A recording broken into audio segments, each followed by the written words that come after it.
ರಾಘವೇಂದ್ರಾಯ ಸತ್ಯಧರ್ಮರತಾಯ ಚ ಭಜತಾಂ ಕಲ್ಪವೃಕ್ಷಾಯ ನಮತಾಂ ಕಾಮಧೇನುವೆ. ಸಮಸ್ತ ಬಿಗ್ಸ್ ಆಫ್ ಇಂಡಿಯಾ ಕನ್ನಡ ಚಾನೆಲ್ ವೀಕ್ಷಕರೆಲ್ಲರಿಗೂ ಕೂಡ ನನ್ನ ನಮಸ್ಕಾರಗಳು. ವರ್ಷ ಭವಿಷ್ಯ ಕಾರ್ಯಕ್ರಮಕ್ಕೆ ತಮಗೆಲ್ಲರಿಗೂ ಸ್ವಾಗತ.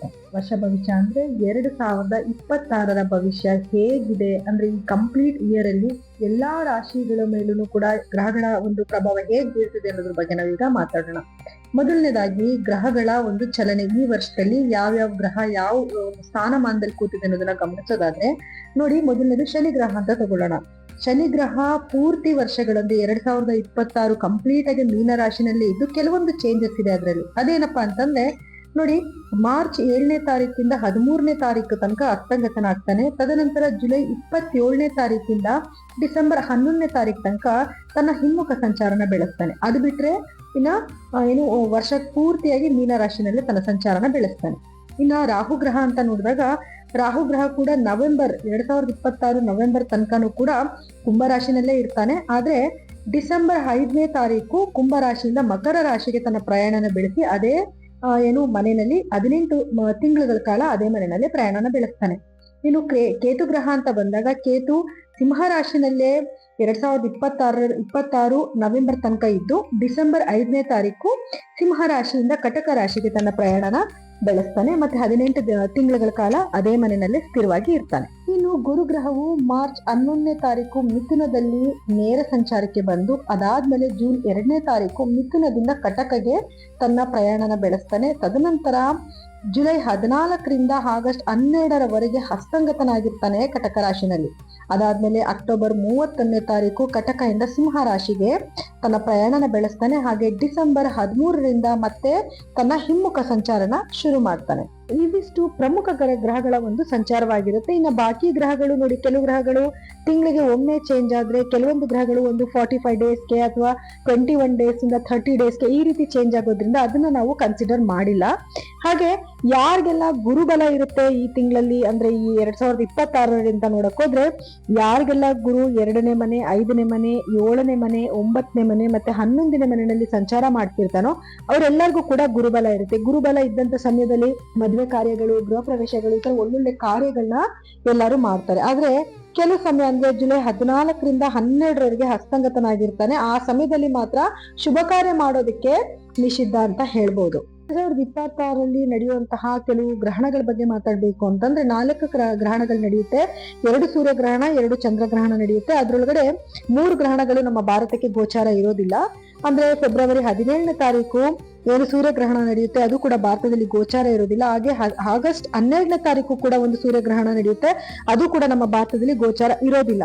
ಆದ್ರೆ ಅದೇ ಮಾರ್ಚ್ 3ನೇ ತಾರೀಕು ಚಂದ್ರಗ್ರಹಣ ನಡೆಯುತ್ತೆ, ಅದು ಗೋಚಾರ ಇರುತ್ತೆ ಭಾರತದಲ್ಲಿ. ಹಾಗೆ ಆಗಸ್ಟ್ 28ನೇ ತಾರೀಕು ಒಂದು ಗ್ರಹಣ ನಡೆಯುತ್ತೆ, ಅದು ಕೂಡ ನಮ್ಮ ಭಾರತದಲ್ಲಿ ಗೋಚಾರ ಇರೋದಿಲ್ಲ. ಪ್ರತಿಯೊಬ್ಬರಿಗೂ ಕೂಡ ಹೊಸ ವರ್ಷದ ಆರ್ಥಿಕ ಶುಭಾಶಯಗಳನ್ನ ಹೇಳ್ತಾ, ಈ ವರ್ಷದಲ್ಲಿ ನೀವು ಏನೆಲ್ಲ ಕನಸುಗಳನ್ನ ಇಟ್ಕೊಂಡಿದ್ದೀರಾ, ಏನೆಲ್ಲ ಡ್ರೀಮ್ಸ್ ಇಟ್ಕೊಂಡಿದ್ರಿ, ಯಾವ್ದನ್ನ ನೀವು 2025 ನಲ್ಲಿ ನೀವು ನೆರವೇರಿಸ್ಕೊಳಕ್ಕಾಗಿಲ್ಲ, ಅದು ಎಲ್ಲರೂ ಕೂಡ 2026 ನಲ್ಲಿ ನೆರವೇರಿಸ್ಕೊಳ್ಳಿ ಅಂತ ಎಲ್ಲರಿಗೂ ಆಶಿಸ್ತಾ ನಾನೀಗ ಕಾರ್ಯಕ್ರಮನ ಶುರು ಮಾಡ್ತೀನಿ.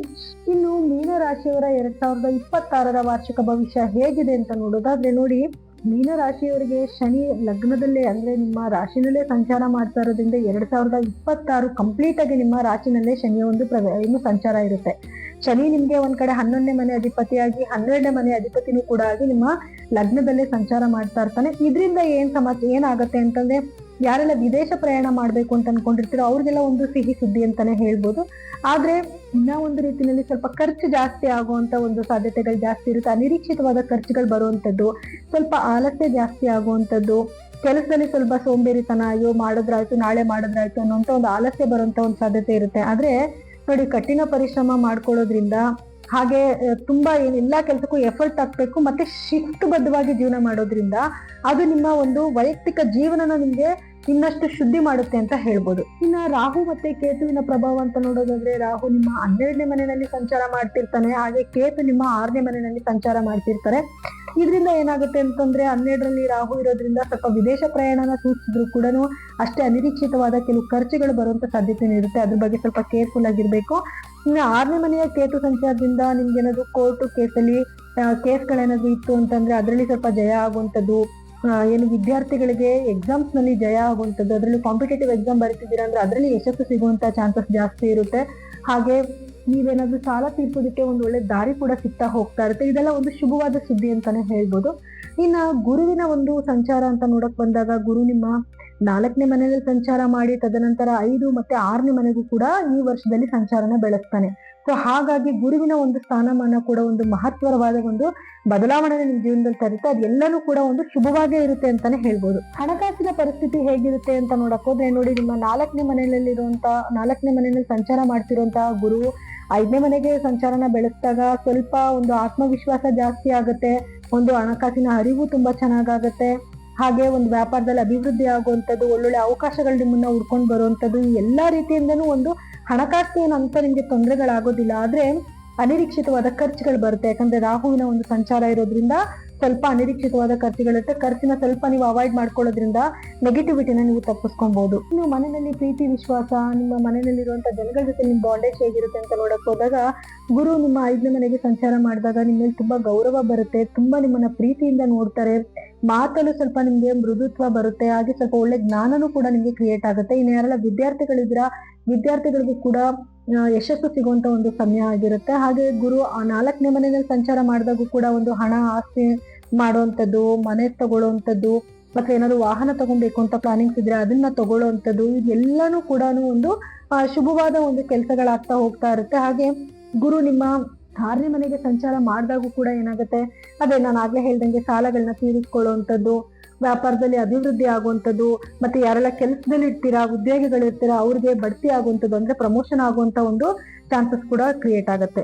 ಆರೋಗ್ಯದ ವಿಷಯಕ್ಕೆ ಅಂತ ಬಂದಾಗ, ಆರೋಗ್ಯದಲ್ಲಿ ಸ್ವಲ್ಪ ರಕ್ತಕ್ಕೆ ಸಂಬಂಧಪಟ್ಟಿರುವಂತದ್ದಾಗಿರ್ಬೋದು, ಬಾಯಿಗೆ ಸಂಬಂಧಪಟ್ಟಿರುವಂತದ್ದಾಗಿರ್ಬೋದು, ಹೊಟ್ಟೆಗೆ ಸಂಬಂಧಪಟ್ಟಿರುವಂತದ್ದಾಗಿರ್ಬೋದು, ಕೆಲವು ಸಮಸ್ಯೆಗಳು ಬರುವಂತ ಚಾನ್ಸಸ್ ಇರುತ್ತೆ.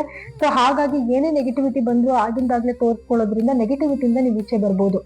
ಇನ್ನ ಈ ವರ್ಷದಲ್ಲಿ ನೀವು ಮಾಡ್ಕೊಬೇಕಾಗಿರೋ ಪರಿಹಾರಗಳಾದ್ರೂ ಏನು ಅಂತ ನೋಡೋದಾದ್ರೆ, ನೋಡಿ, ಮೊದಲನೇದಾಗಿ ನೀವು ಶನೇಶ್ವರನ ಒಂದು ಆರಾಧನೆ ಜಾಸ್ತಿ ಮಾಡ್ಬೇಕು.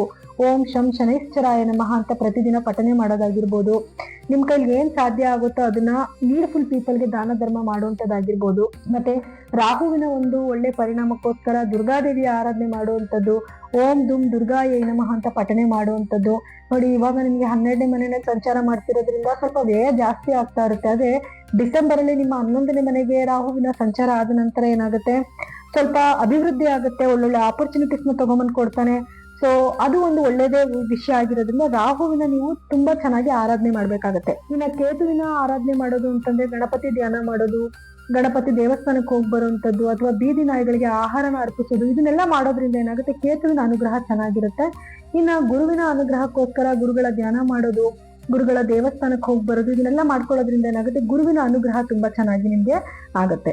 ಇನ್ನು ನೋಡಿ, ಇಲ್ಲಿವರೆಗೂ ಹೇಳಿರುವಂತಹ ಫಲಗಳು ಸಾಮಾನ್ಯ ಫಲಗಳಾಗಿದ್ದು, ಅಂದ್ರೆ ನೋಡಿ, ಯಾವಾಗ್ಲೂ ಅಷ್ಟೇ ಮನುಷ್ಯನ್ಗೆ ದಶಾಭುಕ್ತಿ ತುಂಬಾ ಇಂಪಾರ್ಟೆಂಟ್ ಆಗುತ್ತೆ. ನಿಮ್ಮ ದಶಾ ನಿಮ್ಗೆ ಒಂದು 35% ನಿಮ್ಗೆ ಒಳಿತನ್ನ ಮಾಡಿದ್ರೆ, ಭುಕ್ತಿ ನಿಮ್ಗೆ 45% ಆಗುತ್ತೆ. ಇನ್ನ ಟ್ರಾನ್ಸಿಟ್ ಅಂದ್ರೆ ಇವಾಗ ಏನು ಗ್ರಹಗಳ ಒಂದು ಗೋಚಾರ ಫಲ ಹೇಳಿದ್ರೆ ಅದು ನಿಮ್ಗೆ 15% ಅಕ್ಯುರೇಟ್ ಆಗುತ್ತೆ. ಸೊ ಹಾಗಾಗಿ ನಿಮ್ಮ ವೈಯಕ್ತಿಕ ಜಾತಕನ ಒಮ್ಮೆ ತೋರಿಸ್ಕೊಳ್ಳೋದು ತುಂಬಾ ಒಳಿತಾಗತ್ತೆ.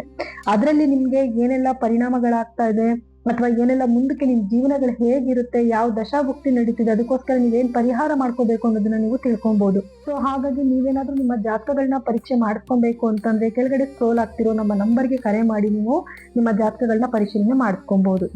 ಹಾಗೂ ಇದಾಗಿತ್ತು ದ್ವಾದಶ ರಾಶಿಗಳ 2026ರ ವಾರ್ಷಿಕ ಭವಿಷ್ಯ. ಹಾಗೆ ಎಲ್ಲರಿಗೂ ಕೂಡ ನನ್ನ ಧನ್ಯವಾದಗಳು.